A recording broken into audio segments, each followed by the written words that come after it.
what is brainwashing? So if we take it to be like thoughts from outside of your own kind of self, your own being, kind of invading your mind, and almost like taking residence where they're not your own, sort of unlawfully, as it were, and starting to control the way you think and the way you act. So that can, the way it's usually used is obviously with cults, and there's the thoughts of the group personality of the cult and the leader kind of getting in your head for various reasons. The vow, anyone heard of that? Yeah. The Nexium cult, anyone know about that? Yeah. Again, it was too long, that, but it's interesting. It's like, how do sane, grown up, adult, mature people, how does it happen? Because it's how does that get past what would be their normal controls? So it's an interesting subject and an important subject. But what I wanted to say was that I would say there's in a way, the personality is a kind of control of the mind. You're thinking thoughts that are from an entity, as it were, rather than from your, let's call it your true self or your free self. So that's kind of brainwashing too. It's like if your personality and the circumstances around your womb lead you to believe you're unlovable, that's a kind of brainwashing belief that has entered your system and dominating your life. And obviously that's a really common one. So yeah, the question is, how does it happen? Well, when we're young, at that age, we've got no defense against it. We don't have enough consciousness to see what's happening. I would say as you go further and further into this, you become unbrainwashable by your own personality, and therefore also from anything outside. Because just as you see through it in yourself, in your own personality, you see through any idea of manipulation or brainwashing from outside. So it provides a real kind of protection against all that. But looking at these cases are very interesting, because you can see what happened, for example, with the Osho commune. I mean, I had some personal experience of that. There's so many obvious in retrospect for her, I'm sure, but ways that she called them red flags in the video. Yeah, it's like, I should have seen, I missed that red flag, I missed that red flag. That without being vulnerable in some way or open to brainwashing, she would have listened to the red flag and said, hang on a minute, I don't like that. And it was very interesting too, because early on, before she got sucked into it all, I don't know whether you remember this, Priscilla, you watched it, right? There was a moment that I had a gut reaction, I was going to leave. Do you remember that? So something in her knew, and it was overridden.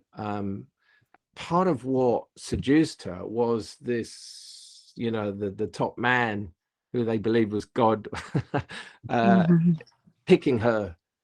So you're special, you're special. And that's such a seduction. So, but in order for that to happen, you have to somewhere have a pattern of believing you're not special, you're not okay as you are, because otherwise you don't need to feel special in that. You're already special, but you're special intrinsically because of your natural state. So you can see that's like a huge manipulation technique. Tell someone they're special, I've picked you, and so she got it she really got it put on her. And it's interesting that it took us so long to de-brainwash, like only now, which is like 40 or so years after. That's a long time. And it shows you how deep they go. There's all sorts of threats involved, like you will go back to the West if you don't, surrender enough. And because you've given up your security and your home in the West, as it was called, that's a great threat. there's this feeling of like you're going to miss out because here's the great cult that is the only ones who know this, and who this is your only chance of salvation, and this is where the action is, and if you get kicked out of this, you've got nothing left. That's the idea. But of course, anything that teaches you that is bullshit from the start, because the whole point is it's in you. So it's nothing to do with any cult or center or other person. You know, I do watch some programs about this area. I mentioned this one about the Mormon family, friend of the family, it's called, and how people were groomed by this kind of pedophile guy, because there's a lot of darkness out there.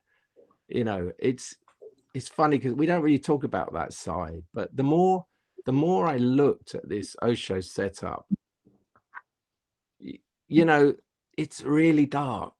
And that guy was intelligent. He was not stupid. He was a very clever guy. And I come to the conclusion he must have known what he was doing. He must have known, which makes it even worse. Must have known.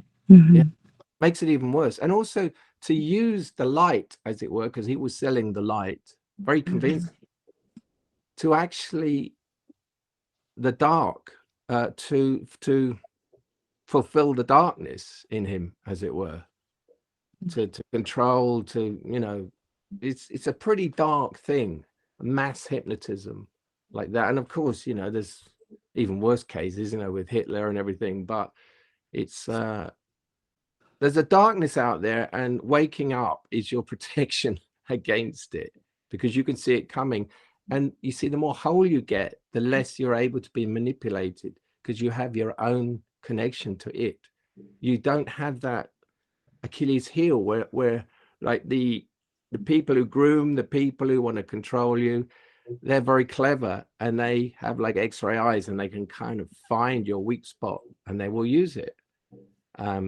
And so you basically, your Achilles heel, which I wouldn't really call it that, but your wound, your painful, the pain in your life, you are consciously exposing and accepting and surrendering to, which then diminishes it, which then means that they can't get you through it, as it were. So, yeah.